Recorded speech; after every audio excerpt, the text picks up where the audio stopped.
ವಾಲ್ಮೀಕಿ ಅಭಿವೃದ್ಧಿ ನಿಗಮದ ಭ್ರಷ್ಟಾಚಾರ ದಿನಕ್ಕೊಂದು ಗಂಭೀರ ಸ್ವರೂಪವನ್ನ ಪಡೆದುಕೊಳ್ತಲೇ ಇದ್ದು ಇಡಿ ದಾಳಿ ಮಾಜಿ ಸಚಿವ ಬಿ ನಾಗೇಂದ್ರ ಹಾಗೂ ನಿಗಮದ ಮಾಜಿ ಅಧ್ಯಕ್ಷ ಬಸನಗೌಡ ದದ್ದಲ್ ಎಸ್ಐಟಿ ವಿಚಾರಣೆಗೆ ಗೈರಾಗಿರುವುದು ಮತ್ತಷ್ಟು ಅನುಮಾನಗಳಿಗೆ ಎಡೆ ಮಾಡಿಕೊಟ್ಟಿದೆ ಎಂದು ವಿಪಕ್ಷ ನಾಯಕ ಆರ್ ಅಶೋಕ್ ಹೇಳಿದ್ದಾರೆ.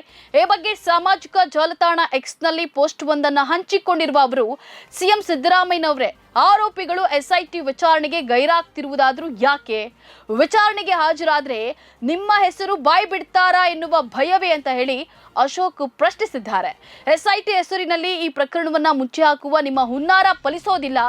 ಸತ್ಯ ಹೊರಬರುವವರೆಗೂ ದಲಿತರ ದುಡ್ಡು ತಿಂದ ತಿಮಿಂಗಿಲಗಳಿಗೆ ಶಿಕ್ಷೆ ಆಗೋವರೆಗೂ ನಾವು ಸುಮ್ಮನಿರೋದಿಲ್ಲ ಅಂತ ಹೇಳಿ ಎಚ್ಚರಿಸಿದ್ದಾರೆ.